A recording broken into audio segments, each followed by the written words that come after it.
So, picking a shopping cart is kind of like picking your spouse. After you make the decision and add your products into their system, it's not easy to leave. It literally feels like till death do you part. So if you're here today, then I'm guessing that you're about to make an all-important choice. Or maybe you already did with a service that you didn't know much about at the time, and now you deeply regret it.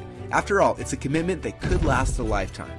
Now, I wanted to make sure that you made this choice carefully, so I've created 3 shopping cart rules that'll keep you from getting burned when choosing your shopping cart.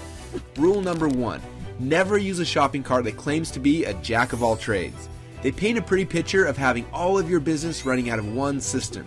Yes, they want to be your shopping cart and your autoresponder and your analytics software and your help desk and your task management software.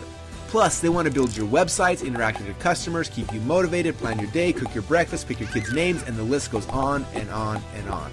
And while having an all-in-one solution sounds really nice, there are 2 huge problems.